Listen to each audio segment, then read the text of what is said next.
వైపు రేవంత్ రెడ్డి నిన్న వాళ్ళ ఢిల్లీ బాసులతో మాట్లాడుతూ అసలు బీజేపీ అనేది తెలంగాణలో లేవదు, అది లేచే పరిస్థితే రానివ్వము అనే విధంగా మాట్లాడాడు. ఆ పార్టీకి ఏం చెప్తారు?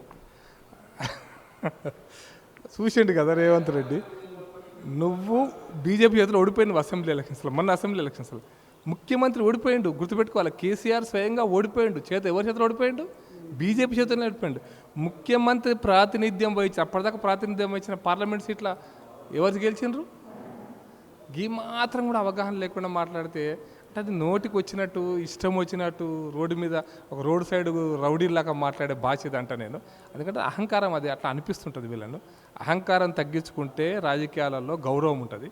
అహంకారం కనుక పెరిగితే రాజకీయ పరిణామాలు, రాజకీయ ఫలితాలు ఇట్లాగే ఉంటాయి. అసలు కాంగ్రెస్ పార్టీ ఏది ఉంటుంది అని అడుగుతుంది. ఇప్పుడు హిమాచల్ ప్రదేశ్లో 4 సీట్లు ఉంటుంది. అసలు ఖచ్చితంగా ఎవరిన ఏ చిన్న జర్నలిస్ట్ని అడిగినా లేదా అనలిస్ట్, పొలిటికల్ అనలిస్ట్ని అడిగినా హిమాచల్ ప్రదేశ్లో కాంగ్రెస్ ఖతం అయిపోతుంది. కర్ణాటకలో కాంగ్రెస్ ఇప్పటికే ఒక 4 సార్లు సర్వే చేయించుకున్నారు. కాంగ్రెస్ వల్ల మేము కాదు చేయించుకుంది. బీజేపీ ఎన్నడూ లేని సీట్లు 160 సీట్లు గెలవబోతుంది. ఇవరకు 144 దాటలే, ఇప్పుడు 160 సీట్లు గెలవబోతుంది. మహారాష్ట్ర చూసారు కదా, ఇక వాళ్ళ అహంకారానికి ఇక అసలు పరాకాష్ట ఫలితాలు చూసారు వాళ్ళు. అందుకోసమని మీరు బెంగాల్లో కూడా ఒక 30-50 ఏళ్ళు పరిపాలించారు. బెంగాల్లో మీరు గుండు సున్నా, ఒరిస్సాలో గుండు సున్నా. మీరు ఎక్కడున్నారు? మీరు లేని ప్లేసెస్ గురించి మాట్లాడుకుంటా మమ్మల్ని ప్రశ్నిస్తే అది వాళ్ళ అహంకారమా, అజ్ఞానమా? ముఖ్యమంత్రి గారికి తెలవాలి.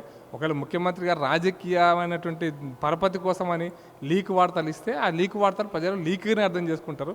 నీ లీక్ వార్తల యొక్క దాంట్లో ఉండే స్టఫ్ ఎంతో, దాంట్లో ఉండే బలం ఎంతో అర్థం చేసుకుంటారు. కాబట్టి ఇటువంటి అహంకార మాటలు బంద్ చేసేసి సమస్య మీద బీజేపీని మాట్లాడండి, గౌరవిస్తారు. కానీ ఎట్లా పడితే అట్లా మాట్లాడితే ప్రజలు మిమ్మల్ని చీకొడతారు.